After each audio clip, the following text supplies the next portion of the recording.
It's 7 p.m., so I'm going to get started.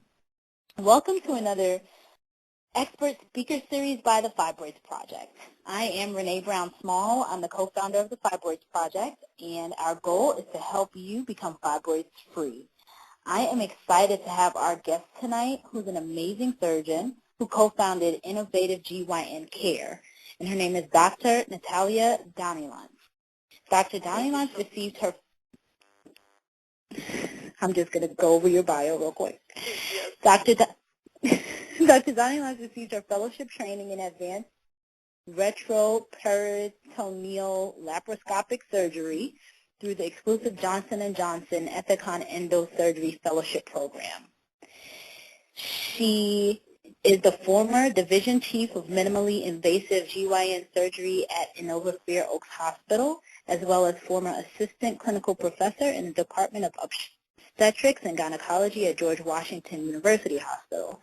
She's received numerous awards for her exceptional surgical skill and care, including the Outstanding Laparoendoscopic Award in 2007, AAGL Award for Special Excellence in Endoscopic Procedures in 2008, and Center of Excellence in Minimally Invasive Gynecology Designated Surgeon in 2012.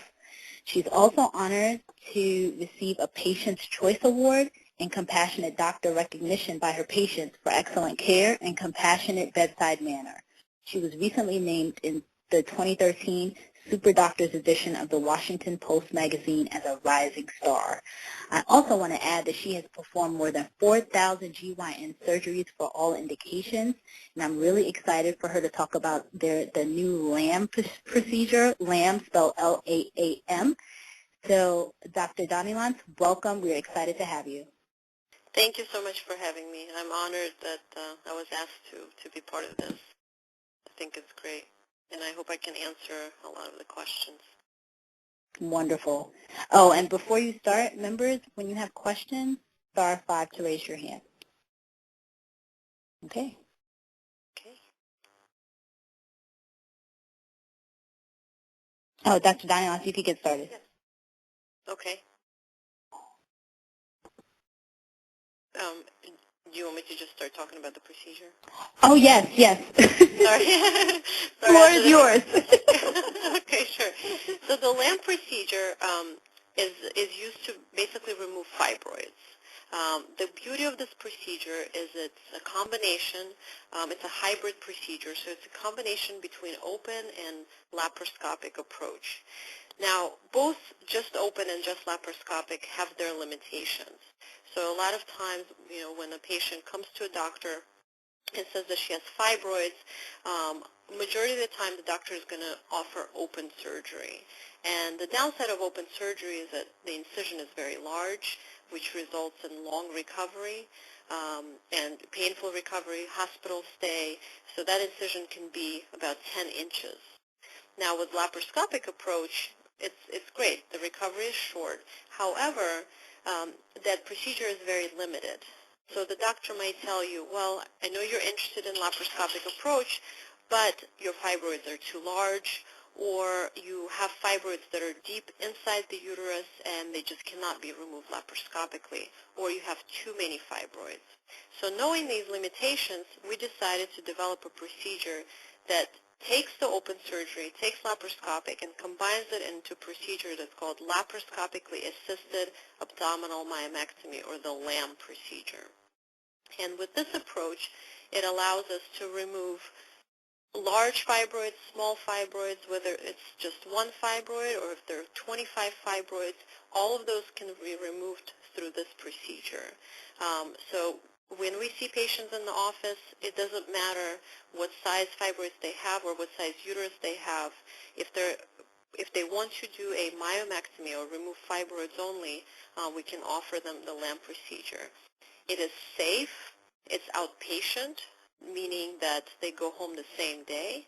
And the recovery is about 2 weeks, which is much better than open surgery. and similar to laparoscopic surgery. But again, it eliminates the limitations of laparoscopic and open surgery, and it's a really great approach. We're able to control the bleeding during the procedure by the use of the tourniquet, which is kind of like a rubber band that goes at the base of the uterus, and basically eliminate or decrease the risk for blood transfusions, decrease the risk of excessive bleeding during surgery, and then eliminate the risk of emergency hysterectomy. So again, it's just a really, really great approach for women. They want to preserve their uterus for fertility, and it's a great procedure that allows them to try to conceive in the future.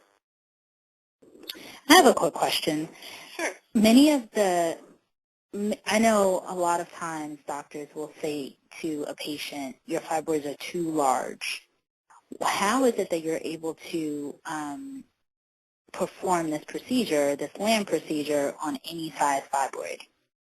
Right, so that's a great question. So why do they say fibroids are too large? Well, because the biggest fear with myomectomies is excessive bleeding. And by doing this tourniquet, which is placed laparoscopically, we're able to control the blood supply to the uterus during the surgery and able to remove the fibroids, large or small, with minimal bleeding. And then what we do is we stitch the uterus by hand through a small incision that's about 2 inches or sometimes even smaller. So reconstruct the uterus and take all the fibroids out through that incision. So it's really just a technique that other doctors are not familiar with. And this is why, because they're not able to control the bleeding, they say, okay, your fibroids are too large to do laparoscopically. Or sometimes they may even say, well, you have too many fibroids to even do a myomectomy procedure. You need hysterectomy. So that sometimes I hear from my patients telling me that, they've gone to doctors, they've told them they weren't even a candidate for any type of a myomectomy. I know, I hear that a lot as well, and I think that's so unfortunate when doctors like yourselves, who are experienced surgeons, are able to provide the service and provide a myomectomy or a different type of procedure than a hysterectomy, and women are just, unfortunately, if their doctor can't provide it, sometimes we'll just tell them that it can't be done. Right. Yeah, and to be fair, a lot of doctors don't even know about the LAM procedure. So, they may be familiar with parts of it, but they still don't even realize that it really can be done on very big fibroids or on numerous fibroids. They don't realize that there's really no limitations to that procedure.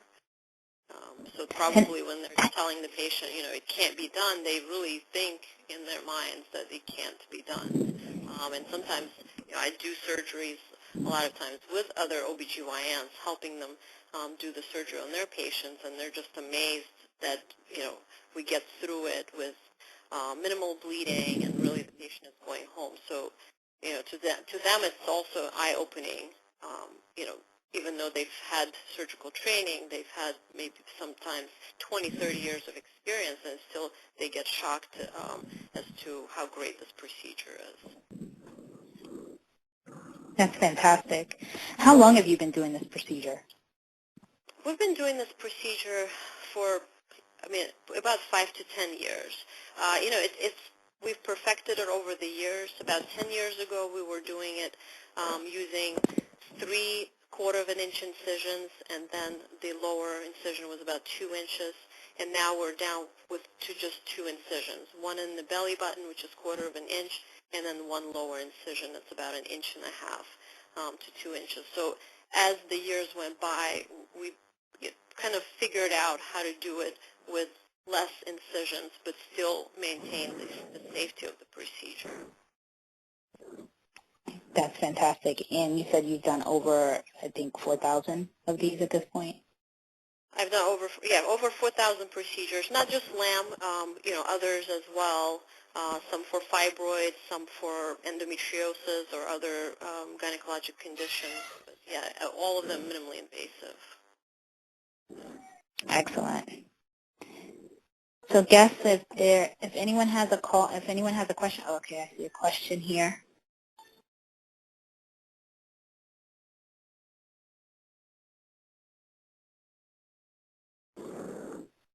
Hi, do you have a question?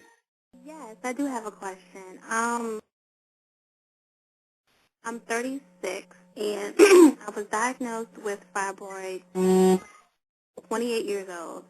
And as you know, as time goes on, I've realized, well, the doctors have told me where the locations of my fibroids are. I have two that I think that are hanging off of my uterus, and I have one big one that's behind my uterus.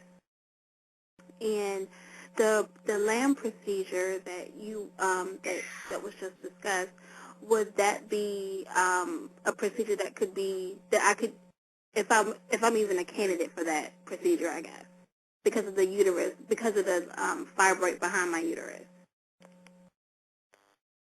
Yes, you would definitely be a candidate for this procedure, absolutely.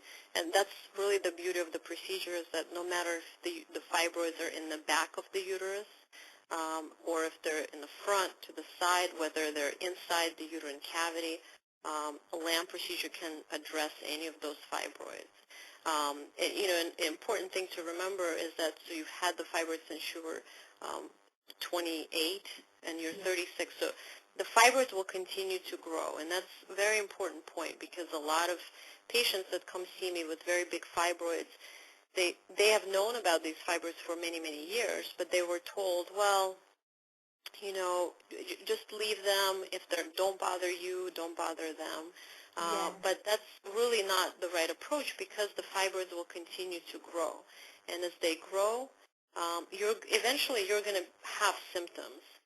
But you really don't want to wait to get to the point where the fibroids are so large that they've already caused damage to the uterus. And especially if you're planning to have more children, that can be a big issue. Even removing those fibroids, there may have been already irreversible damage. So, the important message here is that anyone who has fibroids, go see a specialist and find out, is the size of the fibroids really, should we address it now, or are they just really, really small? And because not always do you need to have surgery. If the fibroids are very tiny, no, you can just follow them. But if they're large, it really is better to just take them out, and then get once-a-year ultrasound to make sure no new ones are coming back. But definitely the can be easily removed, as well as the two that are hanging off the uterus. Thank you. You're welcome. Thank you for your question. Are there any other questions? Star 5 to raise your hand and ask questions about the LAM procedure or any other general fibroids questions. Okay, here's another call. Hi, do you have a question? Hello? Hello? Hi. Yeah, I probably have a few unless I'm holding up the works. No, go for it. Okay. Well, okay, where to start? I guess when you were, I've had fibroids for probably like 10 years and have wanted to have procedures, and I think for a long time my doctor and I were not communicating because I thought that partial hysterectomy was the only option for me because they were large. So I guess, and it turned out that we were miscommunicating, but I've seen a couple of doctors and everybody recommends that because I am likely done having children, but I'm still not tremendously on board with partial hysterectomy. So I guess my first question is, do you think is there validity to that, or is that silly?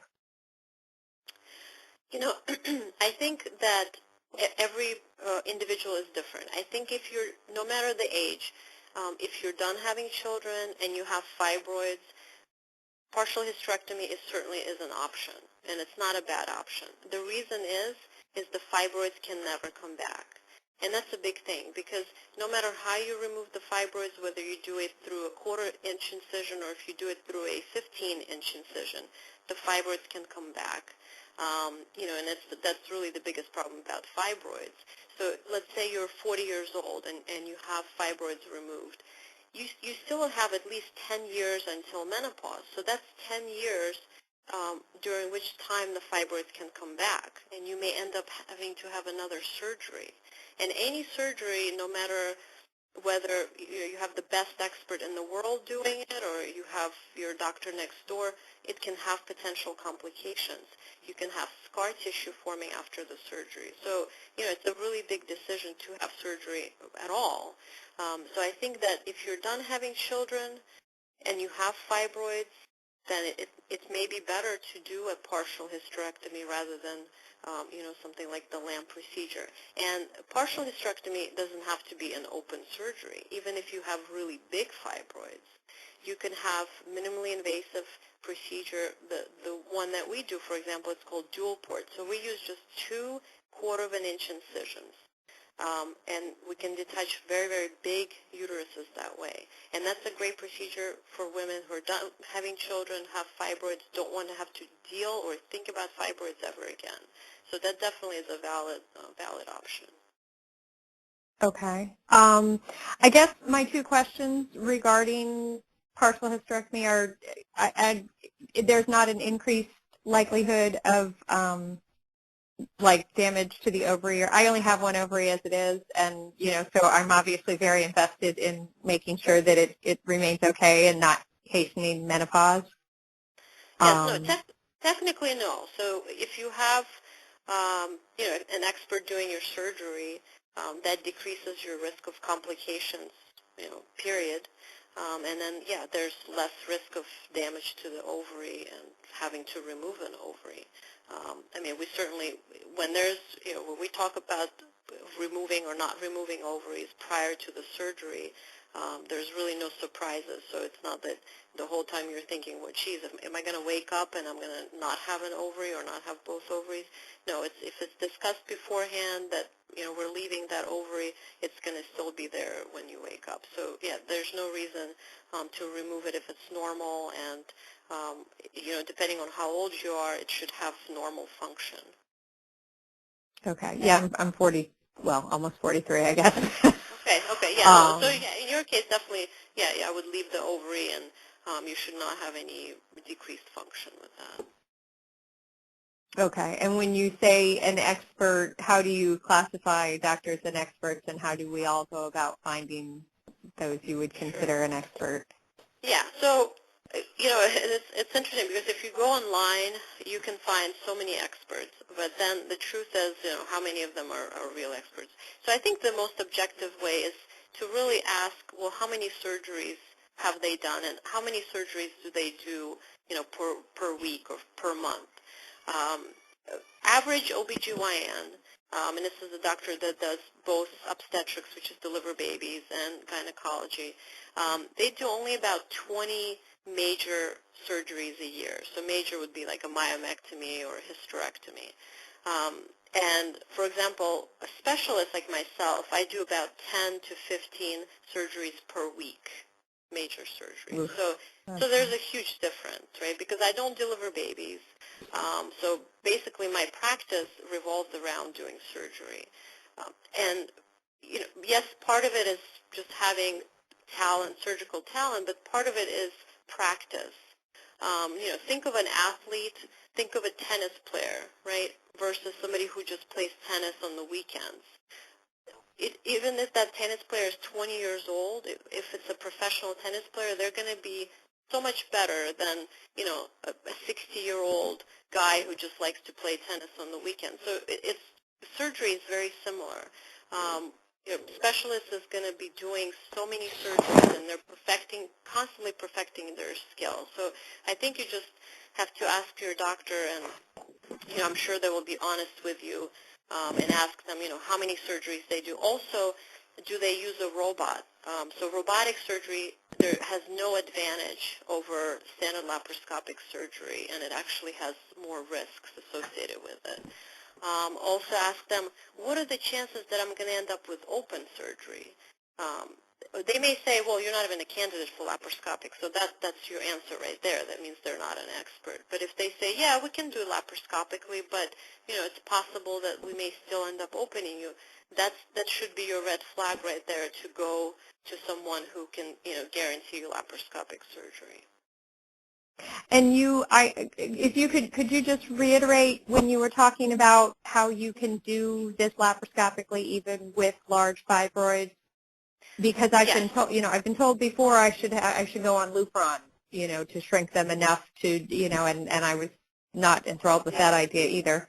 Yeah, that's very common. So Lupron, is medication that shuts down your ovaries temporarily while you're on it, and sort of puts you into temporary menopause.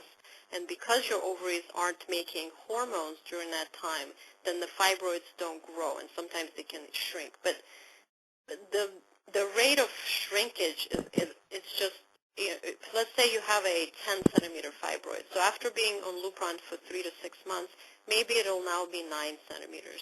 I mean, really, in a large scheme of things, it does not make a difference.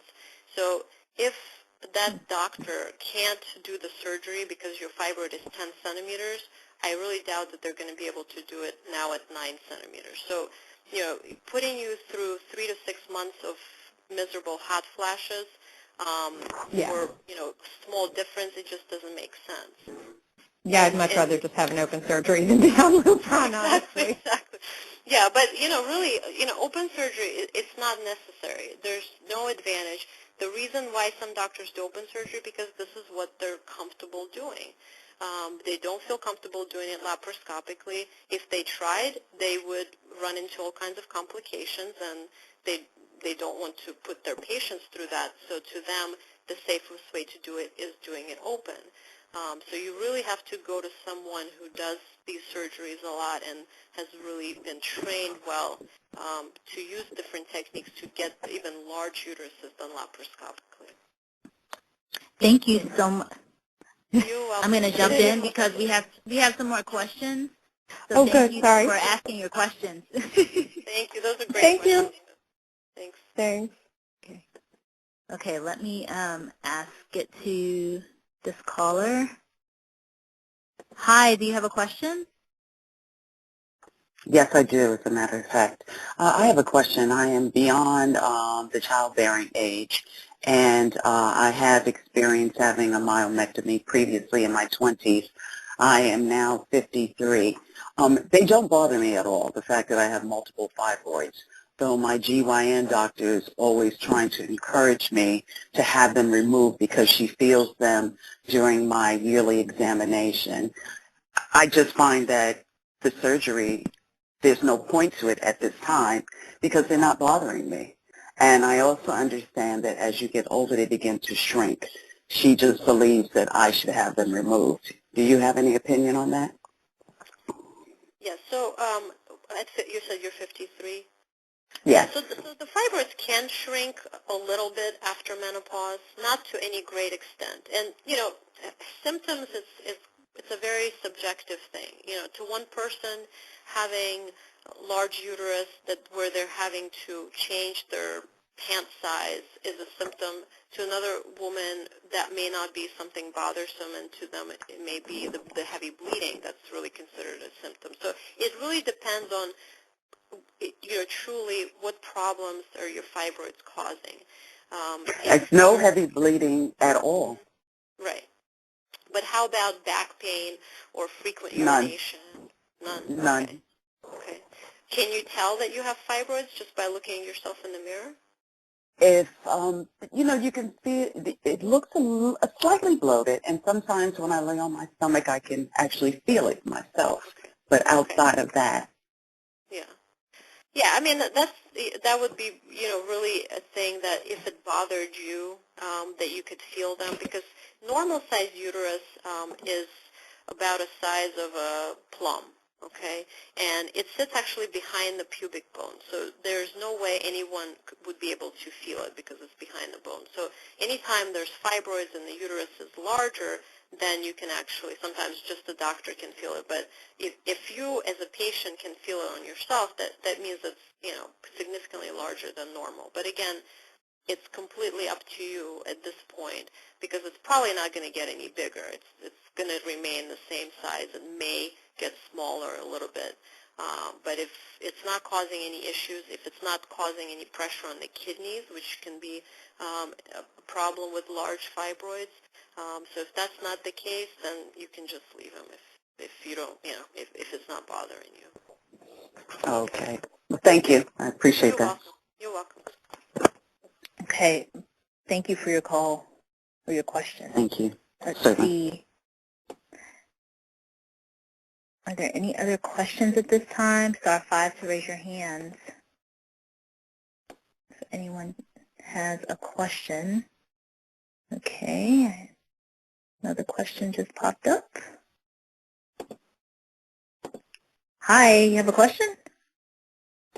Hi, yes. I had asked a question earlier. I was 36 and I had fibroids since I was 28. I just have a quick question. I haven't ever had any kids at all, and would that LAM procedure be a good thing to have for someone who hasn't had any kids but would like to have some? Well, would like to have a few children. Absolutely, absolutely. And as I mentioned earlier, that if you want to have children, that's definitely a big reason not to leave the fibroids there and let them continue to grow and cause damage to the uterus. And the LAM procedure is very safe, and it was specifically designed for women who want to have children. We work a lot with local fertility specialists, fertility doctors who send us patients specifically to remove the fibroids prior to fertility treatment. So it's definitely very safe for fertility patients or for patients who want to preserve fertility and who want to get pregnant in the future, absolutely. But that's definitely a very important reason not to leave the fibroids and not to let them get any bigger. Thank you. You're welcome. Thank you. Thanks again for your question. Are there any other questions right now? There is one. Okay. Hi. You have a question? Hello? Hi. Hello? Oh, hi. Sorry, I came in on about 7:03, so I missed what does exactly LAM stand for? Oh, sure. It's laparoscopically assisted abdominal myomectomy. Oh, laparoscopy. Okay, because I was very close to having a procedure last year using a morcellator, which I decided not to do. This sounds like something I might be interested in because the fibroids are too big for embolization. So this is very interesting to me. So I'm just wondering, I live in Jersey. How could I start looking for a specialist that would do this procedure? Well, we actually have a lot of patients traveling from various parts of the United States, California. Definitely we see a lot of patients in the East Coast, New Jersey, New York, Pennsylvania. So we do have a travel program where you don't have to come in person for the consultation. You can if you want to, but you don't have to. And we can do a Skype or a phone consultation. You would, of course, send us your recent imaging studies like ultrasound or an MRI and your medical records, and we would discuss the procedure over the phone, and then you would drive in or fly in, whatever you prefer, and we actually have the nurse come and see you the next day in the hotel where you're staying to be sure that you're doing okay and you're safe to go back home. And the patients that we've had who were traveling and had the LAM procedure, they were able to go home on the second day after the surgery. So they would stay, the day after the surgery, and then the next day they would go home.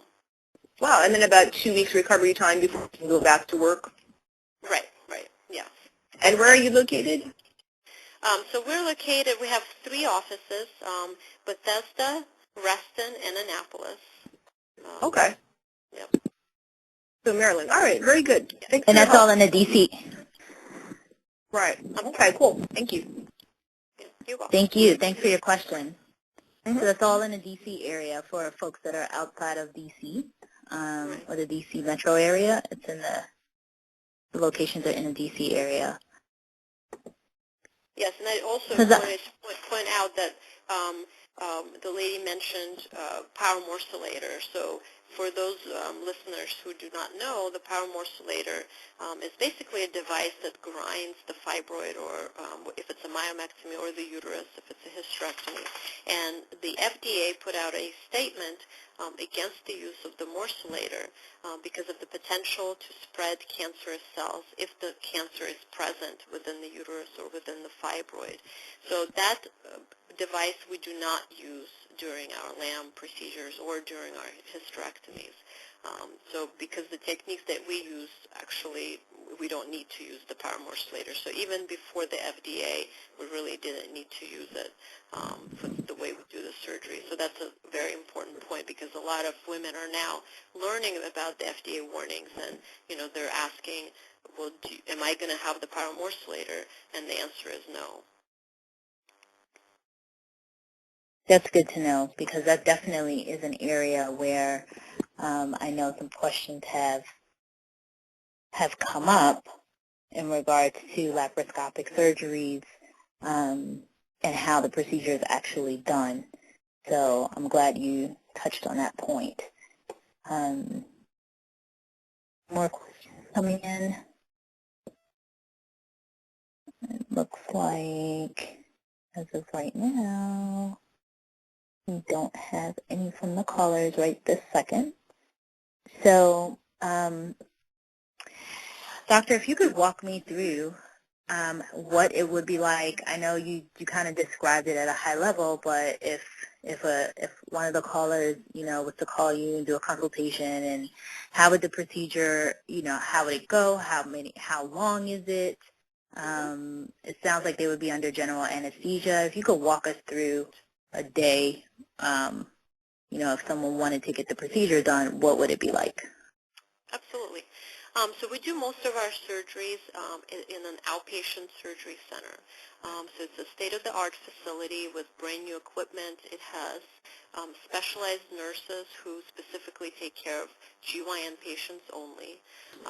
It has a surgical team that was specifically trained to be with us during our procedures and knows exactly how the surgery is done, which is very important.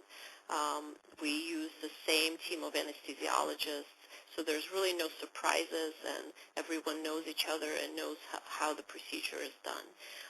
So the patient would arrive at the center usually about an hour before the surgery, and they would meet their nurse, they would meet the anesthesiologist and ask any questions that they may have. Then myself or my partner, depending on who they have met before, who is doing their surgery, we would discuss, again, go over the surgery with them, answer any questions, of course sign the informed consent, because sometimes things change. I've had patients that changed their mind. They wanted a myomectomy, and then they decided, no, I want to do a hysterectomy, or vice versa. So, everything is kind of, the final decision is right before the surgery. So they don't have to worry about, well, we talked about something a month ago, is this going to change? Whatever they decide the day of is what's going to happen. And then they have the surgery under general anesthesia, as you mentioned, so they're completely asleep. And the surgery varies in time. Sometimes it could be 30 minutes. Sometimes it could be 2.5 hours. So it really depends on the size and the number of the fibroids. But average time is about an hour to an hour and a half. And then they're going to be in a recovery area for about 2 hours. And right after the surgery, of course, I talk to the family members who can wait in the waiting area. Once the patient is awake enough to know what's going on and their pain is controlled, then the family member can come back to the recovery area with them.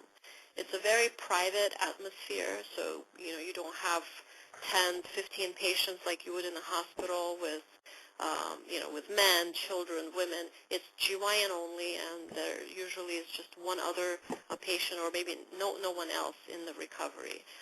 So in the nursing care is one-on-one. So it's definitely very, very nice, and it makes the patient feel very comfortable. And then once the pain is controlled, and once they feel well, they go home. And that's another thing is sometimes in hospitals, because of the large number of patients, some patients feel that they're being sort of rushed out of there because there's more patients that need to be going in the same spot. But we provide a different experience. Really, whether it takes 2 hours or 5 or 6 hours to recover, that patient can comfortably stay at the center until they're ready to go, and then their family takes them home. So and the beauty about this procedure is that because the incisions aren't large, then the patient is able to move around and really do things, because not everyone has a lot of support at home. I mean, some people live alone, for example. Of course, they'll have a ride to go home, but maybe it's a friend who really can't stay with them for a week or 2 weeks. But that's really not a problem, because after this procedure, the next day they're moving around, they're doing things. Going up and down stairs is not a problem. And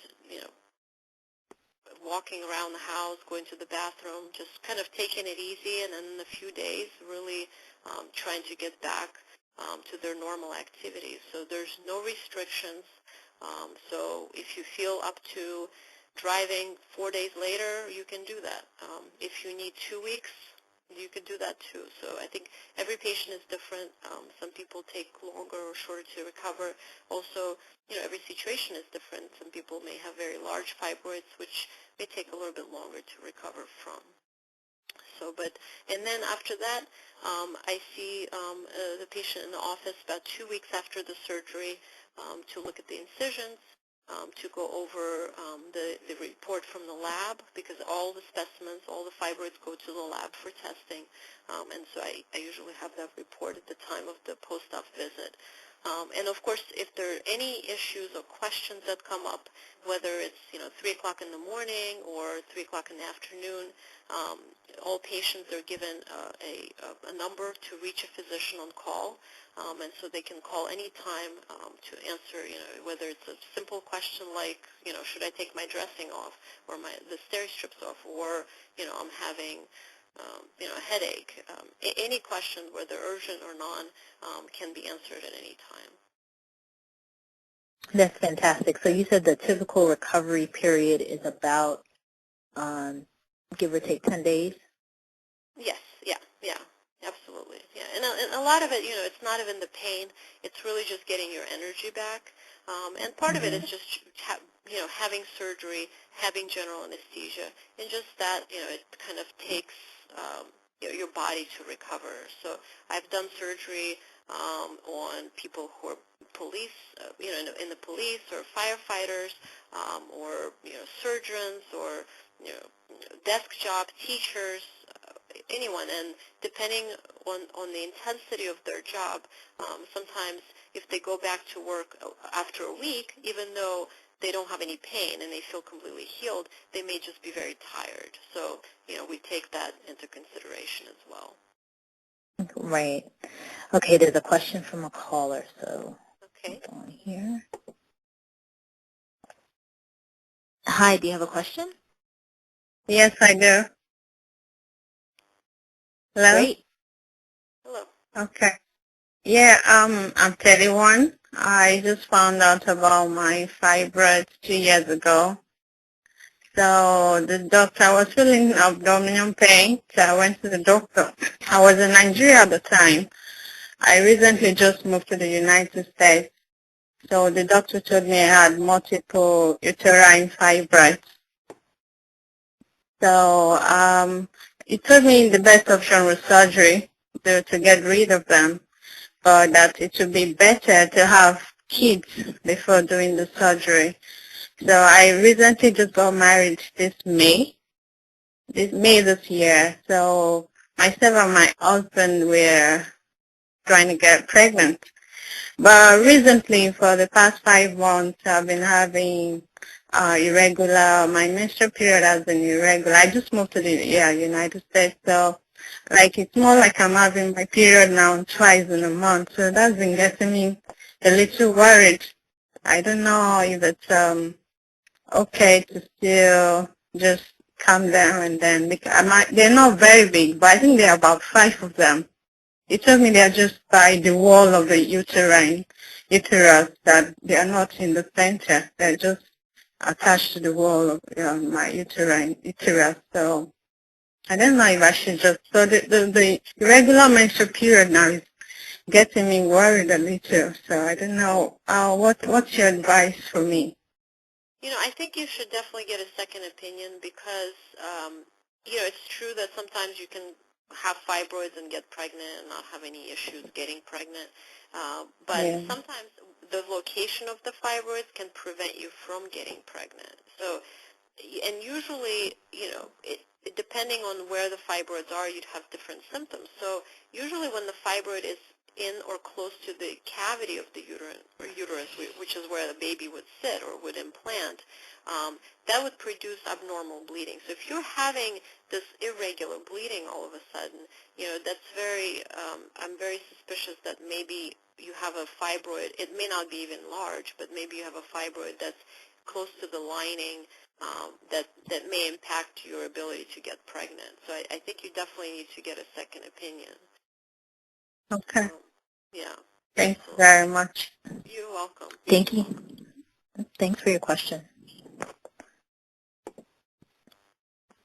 Okay. Some other questions. Let's see. I know there was a Facebook question. So someone asked, do you train other physicians? And why is LAM not taught in medical schools? If you have the answer for that. Yeah, I mean, well, so medical school is just for sort of general medical education, and during that time, it introduces that future doctor to different specialties. But let's say a doctor decides to go into OBGYN, so then they go into residency, which is that training after the medical school, and that can be vary from 3 years to 10 years depending on their specialty. So an OBGYN is about 4 years. But, the limitations of training programs is that depends on where they are and who's training these future doctors. If that particular program has a specialist who performs these, highly complex procedures, then that resident is going to get exposed to them and hopefully learn something. And hopefully when they go out and start practicing on their own, they will continue they will continue and start performing those surgeries. But unfortunately, during residency, there's just not enough time to learn these, and that's why some doctors who are interested in minimally invasive surgery, they go on to fellowship. So fellowship is a extra training after residency to kind of a subspecialty, so to specialize in something specific within that OBGYN specialty. So, for example, myself, I did a minimally invasive fellowship, so just specializing in minimally invasive surgery. And that's really when I learned how to do the LAM procedure. But if, let's say, a person who I learned from, if they didn't do those procedures, then I may not have learned it, and it really would have been up to me at that point to develop that procedure. So it's really kind of a complicated answer, but I guess the short answer is that you really need to go to someone who's had that fellowship training, who is specialized and was trained specifically in minimally invasive surgery, and that person is going to be more likely to offer you something that's very effective and a very safe technique versus someone who just did a general OBGYN training. Right. And how long is a fellowship typically? Curious. Fellowship, it varies. It's about 1 to 2 years. Okay. Yeah, based on but and you sort of never stop learning. A fellowship just teaches you those important skills and techniques but you have to continue to do surgery, and year after year, you just get better and better, and you develop your own techniques with time that really work and that really help patients. Right. Okay, so another question is, what are some questions that patients should ask their doctors, because some feel intimidated? And this comes up often, and I know you touched on it a little bit earlier in terms of asking questions of your surgeon. So what would you say are like your top 3 to 5 questions that a patient should ask their doctor? Yeah. So the top question: how many of these surgeries have you done? And don't feel bad about asking that question. It may be, a doctor that delivered 3 of your babies, and you really feel like you know them, and they're a really nice person, and you feel that, they wouldn't do anything to hurt you, or they would provide the same service that they would provide to their sister or mother. But, that's not the point. That doctor may be limited in their training, and they may feel that they want to provide the best care for you, but that best care may be open surgery. So you really have to be objective and ask them, how many of these have you done? That's one question. Second question is, how is my surgery going to be performed? Is it going to be open? Is it going to be laparoscopic? Is it going to be robotic? So we know that robotic and open surgery are not as good as laparoscopic surgery. They're not as safe. The recovery is longer. So you really want to have that doctor who is able to do the surgery laparoscopically. And then the third question is, if you agree to do it laparoscopically, what are the chances that I'm going to end up having open surgery? Because that's a big thing. Now, converting or going from laparoscopic to open surgery can happen. If you ever meet a doctor and they tell you, I have never had to go from laparoscopic to open, I guarantee you, either they don't do enough surgery, they haven't done enough, or they're just lying to you. So it definitely can happen. You never know what you could find. There could be cancer. There could be something completely different that what, let's say, the ultrasound or the MRI had shown. But if they tell you, it's 20% or 50%, I mean, that's very high. Or if they tell you that, well, we're going to try to just remove your fibroids, but there is a chance we're going to take out your uterus, that's not a good sign. That should be a red flag. So really, if the doctor is confident that they can do it laparoscopically, if the doctor has done a lot of these surgeries and they can give you even the number, not just say little or a lot, or how many surgeries do you do a week, so ask him that. And then ask if you're going to be using a robot. Power morcellator, that's another great question. So a robot or power morcellator, those are not your best options. And that's a great answer. I have a follow-up question in regards to, I know you said that if a doctor says to you, we may have to do a hysterectomy. I know some doctors, they say that and they caution that, and I don't know how many, what would be a follow-up question to that if they say, we think you might have to do, we may have to do a hysterectomy, because isn't that pretty much, that could happen to anyone at any time, even if it's laparoscopically, right? The reason why, I guess the question is, why does it happen? What happens during the surgery that leads to a hysterectomy? And usually with a myomectomy, it's bleeding. Okay, so when there's bleeding that's not controlled, bleeding from the uterus, the surgeon then ends up having to remove the uterus. But there are techniques that can be used to control the bleeding. So, like I mentioned in the very beginning of this talk, we use a tourniquet, for example, which is a rubber band that we place at the bottom of the uterus to control the bleeding. But let's say sometimes it's not possible to put it because there's big fibroids right there where that band's supposed to be. So what do we do then? Well, there's ways to control the bleeding, for example, by putting clamps on big vessels. We can even cut some of the big vessels. In an emergency situation where there's bleeding and the fibroids are very, very large and there's a lot of blood vessels going to those fibroids, you can actually cut or tie off some of the vessels and save the uterus. So there are techniques that can be used, and I think it's those complex situations. This is where having an experienced surgeon is really important, because at that moment it's not just about laparoscopic or open. It's about having the uterus or not having the uterus at the end of it. So that's very, very important. So I think number one way to avoid losing your uterus during a myomectomy is to having a very experienced surgeon who's going to be able to control bleeding even in the most complex situations. Well, that's an excellent point, because thinking about my own experience, I had an open myomectomy, and I ended up hemorrhaging.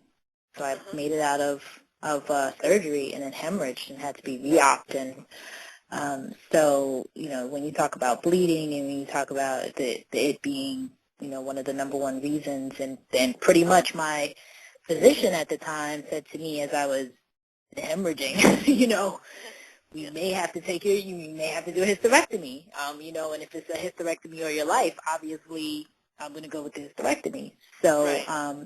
The wonderful thing is that I didn't have to have it. The second the re-op was successful, I now have 2 children.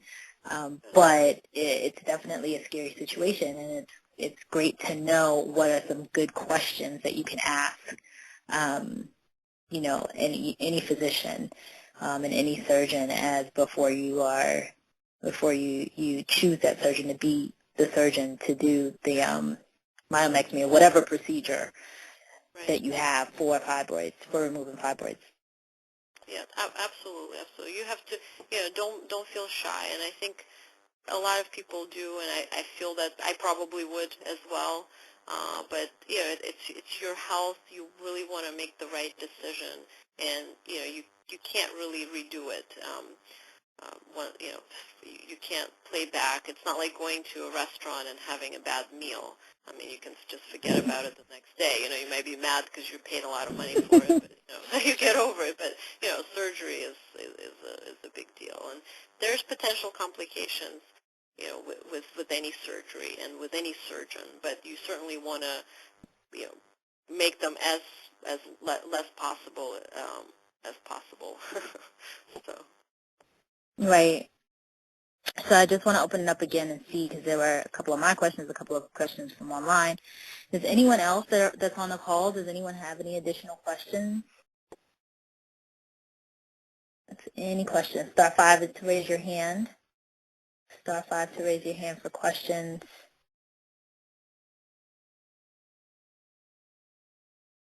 Okay, I'll continue with mine. So another follow-up, another question is, I know that you, you and your partner, are you and your partner the only two, the 2 surgeons that do all the surgeries in your facility, or are there additional partners?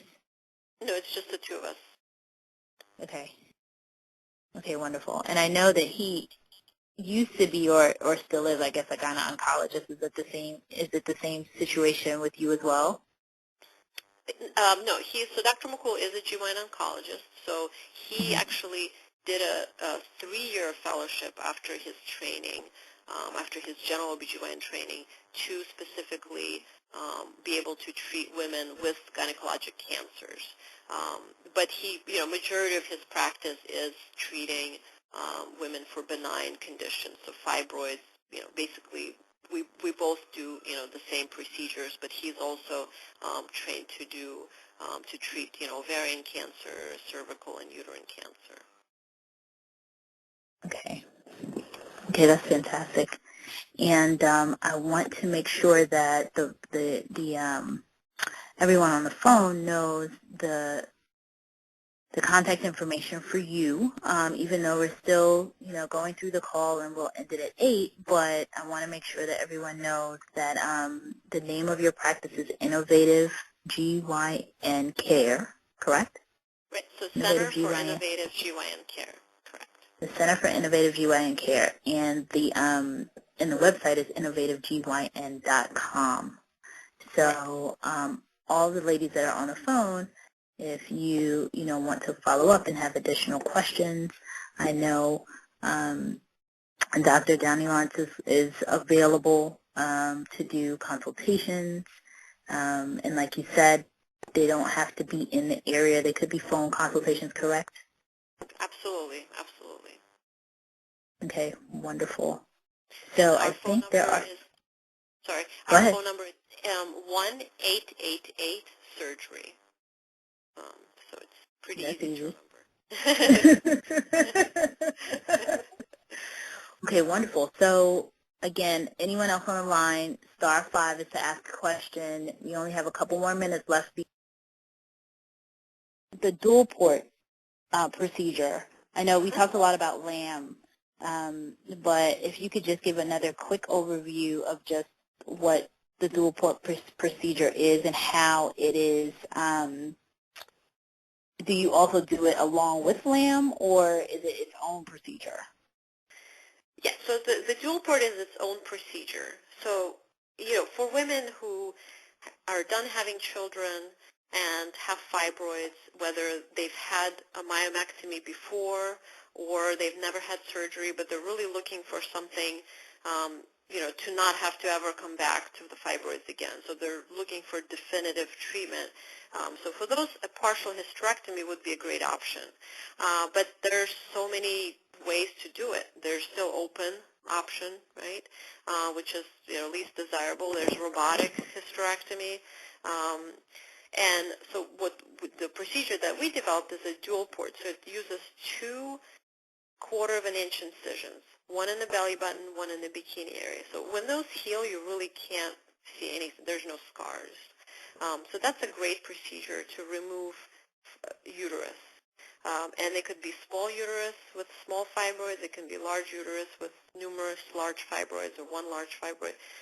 It's very, very versatile, just like the LAM procedure, but it's for the removal of the uterus. And there's not an age limitation. It's not like, well, I'm only 38 and I've had children, or I do not want to have any children, and I have fibroids.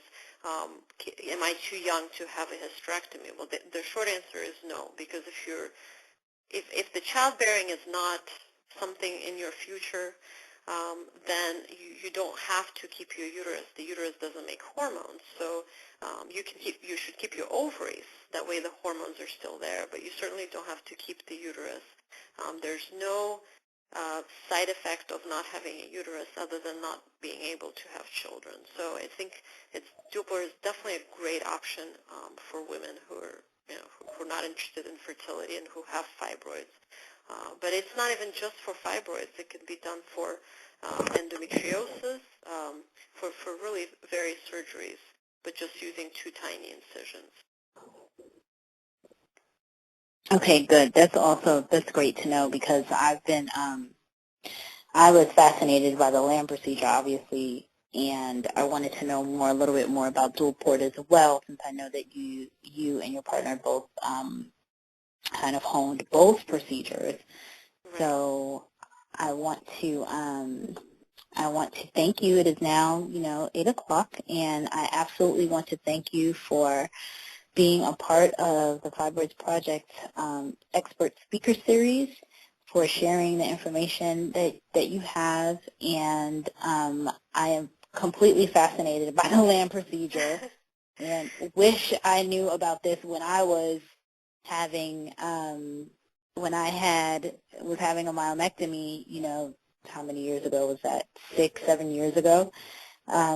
So I'm really excited that you were able to come on, and I know I thank you, and I know the listeners who are all still here thanking you for your information. Thank you so much. Yeah, thank you. Thank you so much for having me. Thank you, the listeners. I think all questions were just really great and really on point, and I'm happy that I was able to kind of cover a lot of different issues about fibroids and about the procedures. And I'm just really excited to share this with women and to let them know that there are better options out there.